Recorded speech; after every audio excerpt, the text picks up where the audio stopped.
everybody for being with us. And since Vivek has already introduced our two participants here, I don't want to say anything about them.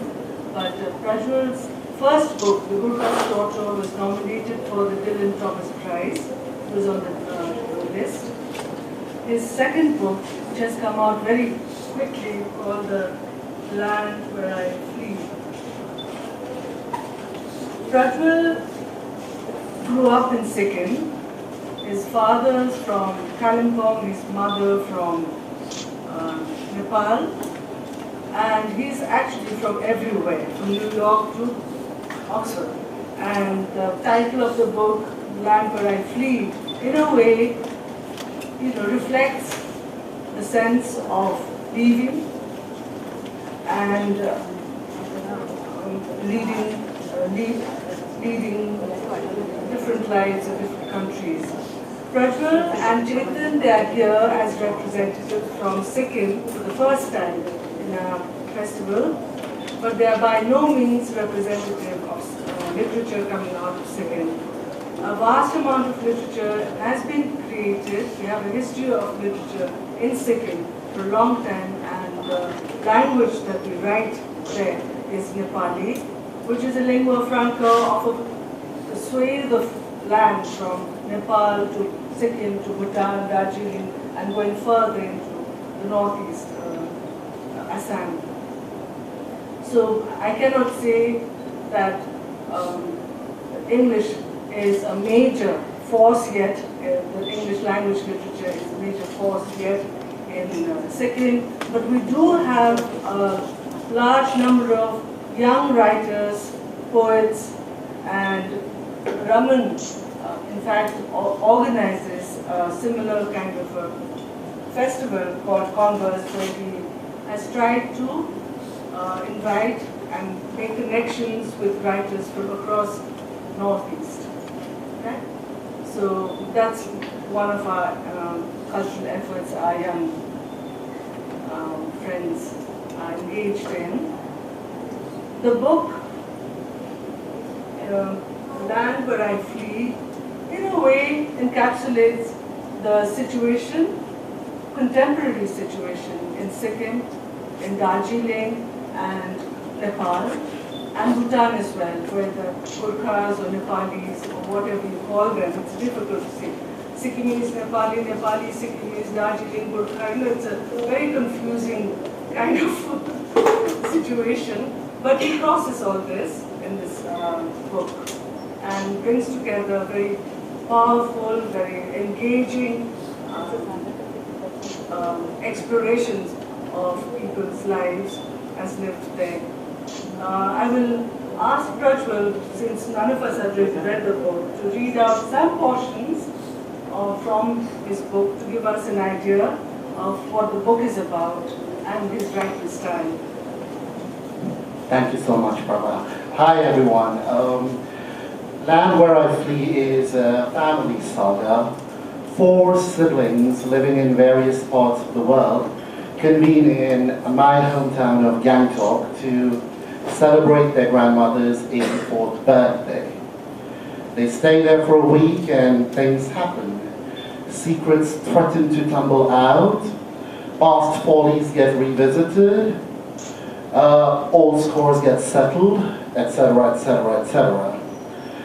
The first extract I shall read will be from the life of the first of these 4 siblings. Her name is Bhagwati. She comes from a Brahmin family in Gangtok. Eloped with a lower caste man a long, long time ago. The lower caste man also happens to be a Nepali-speaking Bhutanese, one among the 106,000 Nepali-speaking people ejected from Bhutan. For those of you who are not familiar with the political situation there, Bhutan has since the late 90s corralled out over 100,000 Nepali-speaking people because they were not Bhutanese enough to be Bhutanese. Nepal was not going to accept them because they were not Nepalese enough to be Nepalese. So after languishing in refugee camps for close to 2 decades, these people have been settled in various parts of the world, America being the most prominent of them all. At this point in the novel, Bhagwati is reflecting on her husband, Ram, and the person that he is. Right? How ironic it was that her husband, an untouchable, the lowest of the low castes, an upsetting byproduct of the heinous system that her ancestors helped create and propagate, should be so full of piety. He knew the shlokas, memorized elliptical Sanskrit mantras, read the Gita, and understood what festival was celebrated for what reason. He was combative when she, a Brahmin, dismissed Hinduism's many superstitions, made her analyze and reanalyze these beliefs, and furnished her with the scientific reasoning behind them, which she begrudgingly acknowledged. And yet, he could never become a priest. He would never be allowed near the altar of most Hindus.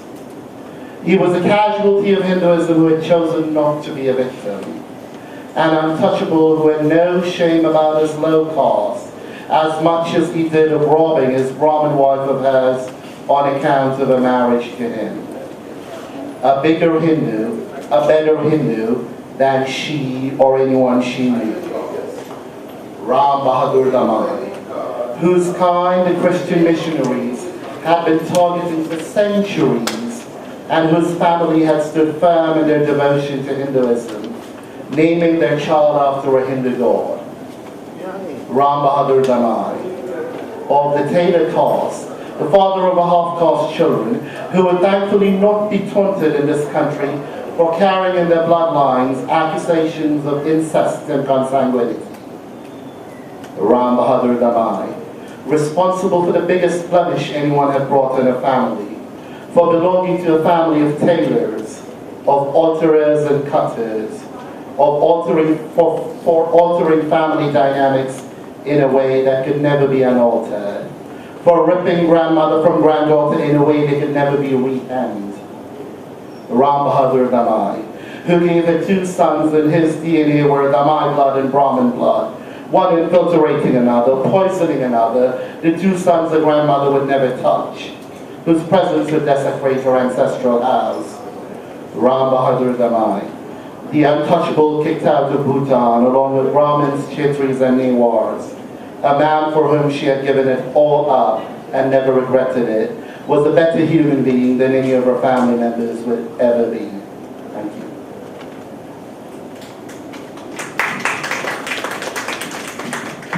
This is one of the subjects that, issues that beset our society, the rigid caste systems which divides. And in a way, this book explores caste, gender, class, all this in contemporary Sikkim, Bhutan, wherever else they come from. Ramu, do you have some questions?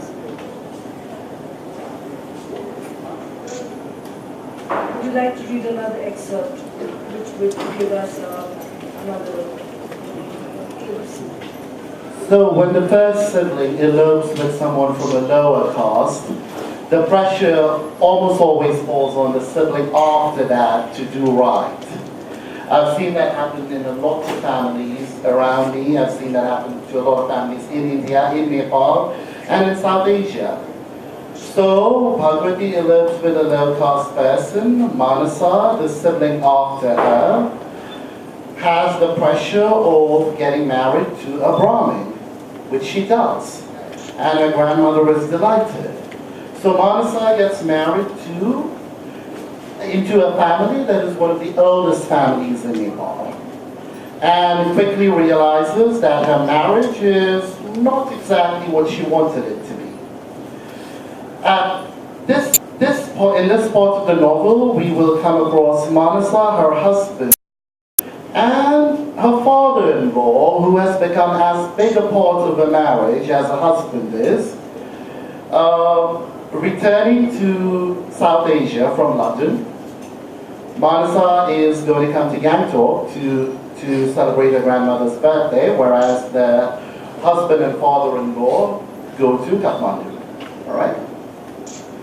By the time they were disgorged into the shiny new tea tree in Delhi, Manasa had promised herself she would never fly Air India again. Bua, meaning father, still hurt by his request for whiskey, being rebuffed by a rude flight attendant, had dictated a long letter of complaint to the CEO, which Manasa, being the dutiful Gimide daughter-in-law that she was, meticulously jotted down.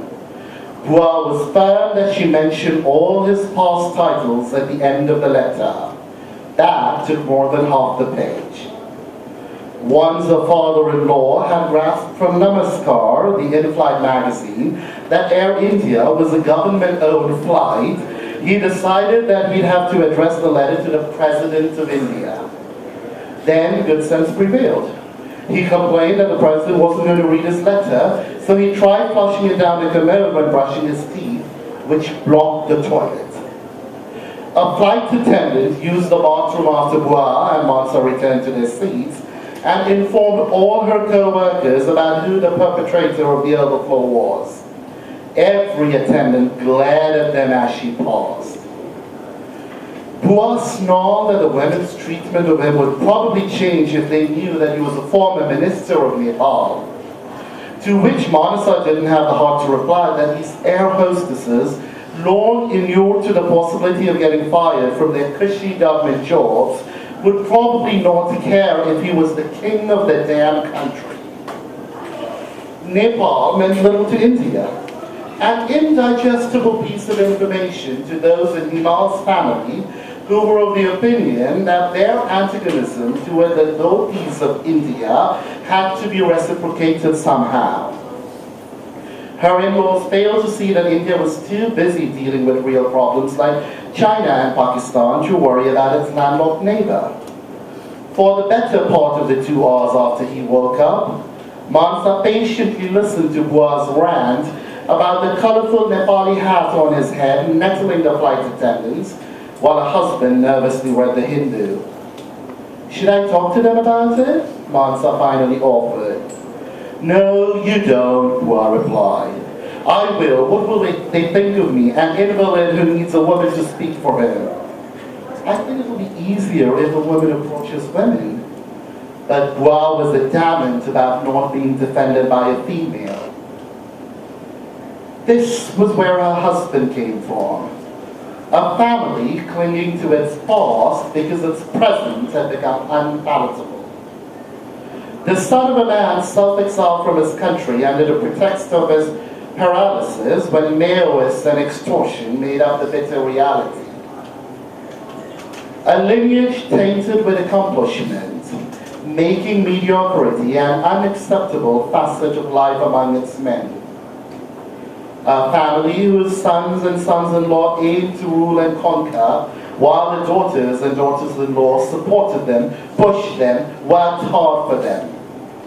A family in which women were encouraged to increase their marriageability by shrinking their educational and professional aspirations.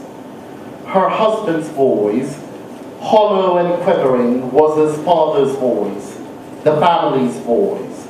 And this family she had now become a part of, where her Oxford degree was an awe-inspiring pink lipstick, shocking and something that would adorn no woman in the great dynasty, in which the pearls that bejeweled her neck were far more important than the diplomas on her wall, in which her opinions mattered only until the opinion of an older male took over. Her grandmother would have obliterated the family. The old lady would have eviscerated every single member of this family into which she had so proudly married her granddaughter. So that's one of the siblings, and I'll read 2 paragraphs from the life of the third sibling. There are 4 of them, and I'm just going to introduce 3 of the 4 siblings to you. This is the sibling after Mansa. His name is Agastya. Okay? The love of Agastya's life hardly fulfilled the requirements that an ideal match was expected to satisfy. First, the person he desired to spend the rest of his life with wasn't a Brahmin.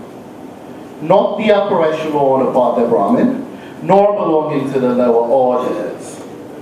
Second, as the first son and grandson of the Nepali family, it was understood that Agastya would get married to a Nepali, no matter from which side of the border. Nikki, even after all these years together, was still prone to Nepal, Naples, Nepali, Napoleon malapropisms, and was easily the most American Agastya had come across. And third, it was important that who he intended to bring into his clan be from a prestigious, well-known family. Nikki belonged to a broken one from rural Ohio, a descendant of a line of rednecks who could barely trace their ancestry beyond 2 generations, and among whom the divorce rate hovered precariously close to 100%.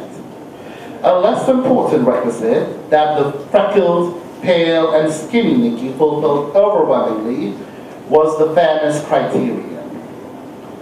Despite being from his family and being witness to what his sister's intercaste marriage did to it, Agastya was sure that the above issues that disqualified Nikki from being the perfect life mate could be worked around. In the face of the big problem, the insurmountable problem, the mother of all problems, Nikki's race, nationality, and questionable family background were hardly worth losing sleep over. No one in the family knew about Nikki. No one among the Neopalis knew Agastya was in a relationship. Registered nurse Nicholas Zachary Wells, you see, was a man. And the man had just threatened his boyfriend with the effective termination of the relationship if they didn't somehow adopt a baby soon, and if his concealment from Agastya as well continued. Thank you.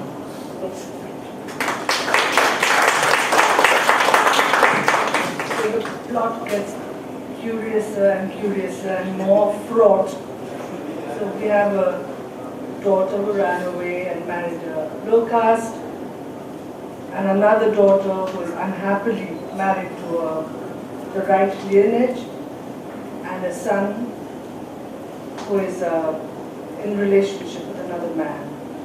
But I think you should read about Rutwa as well, because yes, I think so. I think that would really make a good thing. Rutwa is the second brother, who is a writer.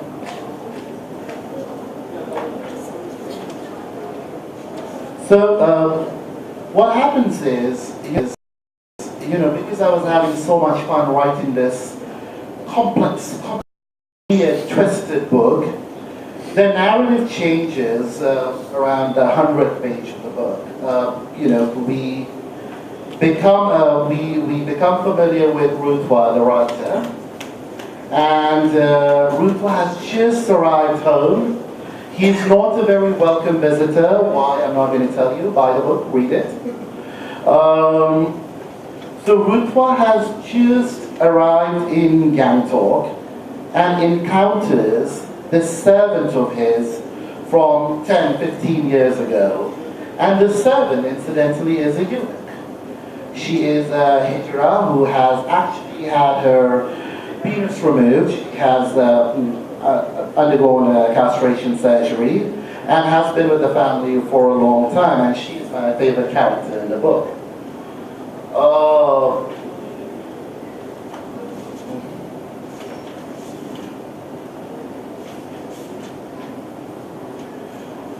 She stares at me as though I'm an apparition. Then she touches me, first with her index finger and finally with her entire hand. The description reads poignant, similar to a reunion between star-crossed lovers. It isn't. In fact, Prasanthi almost pushes me. It's You, she says, momentarily flummoxed about maintaining pronoun propriety, the variation of the Nepali you to use. I am too old for her to use form, reserved for intimates, lowlifes, and those younger than you. And what she, when dealing with an adolescent me, with alarming regularity substituted with Pim, the great equalizer between Thor and Popeye, the latter being the you that accords respect. And I'm still somewhat familiar, still the cheeky brat who demanded that she show me her chest and rifled through her underwear drawer for her to yet elevate me to a deferential Popeye, despite how grown up I must have seemed. She finally settles for a neutral P before running away to inform Amma about the unexpected arrival. I wait for the world to fall apart and for the jokes to be set on me. Nothing happens. All right, thanks. We only have 5 minutes. So I think we do get a fair idea of what the book is about, the style in which she writes. How did you, after Gurkha's daughter, how did you decide to write about this subject, which is so complicated? And when I read it, it's very fast-paced. It's full of surprises, twists and turns, and also talks about real contemporary issues, problems, political identity, the Gurkha land movement, the political situation in Sikkim, the planning, all that has gone wrong, as well as how this family navigates itself through it. The person we haven't talked about is the grandmother, whose 84th birthday is celebrated, and she is the person around with whom the entire clan seems to be affected and hinged to. And why this? Yeah, well, it so happened that I received a 2-book deal, novel Unseen. My first book was a collection of short stories, The Gurkha's Daughter, which came out last year, and the second book had to be a novel. So I was having a blast because I just signed a 2-book deal. The Indian media were treating me like I was the next Gandhi, calling me great names, endowing on me one celebrity after another. So I guess the confidence of where I was in life sort of spilled into the book, which is why I was able to deal with a subject. I mean, this is a bizarre book. It's an uncomfortable book. The Gurkha's Daughter, the first book, is the kind of book you'd recommend to your 13-year-old. There's one you'll probably kick my butt if you see a 13-year-old reading it. But, I love exploring relationships. I love exploring family relationships, dynamics. I come from a joint family. I grew up in a joint family, always wanting to be an only child, simply because there were so many kids in my family. So it seemed like a very natural thing to do, and I'm glad I did it because I am absolutely in love with this book, which I wasn't with The Gurkha's Daughter. I haven't read the book yet, but from the excerpt that you read and what you just mentioned as an uncomfortable novel, coming from the same hometown that you do, I would like to know what's your apprehensions? How do you think Gangtok will react? I'll be selling your book.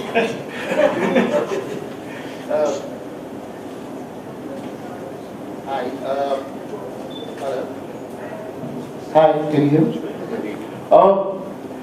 I don't know. I don't really know what to say. The book came out 2 days ago in Delhi. It's not even available in stores right now. And, the 25 or 30 people who have read the book have written to me telling me that they don't think anything is gratuitous there. They don't think that it is inappropriate. But I realize there will be naysayers everywhere. And I can't please everyone. I'm not a public relations brochure of my community. So I think we'll be okay. I mean, if not, maybe I'll write a children's book next to please these people who haven't been very happy with this book. I think it will be okay.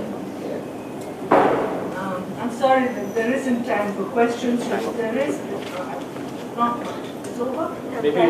I'm sorry, but Prajwal is around. You can follow him and ask him questions outside.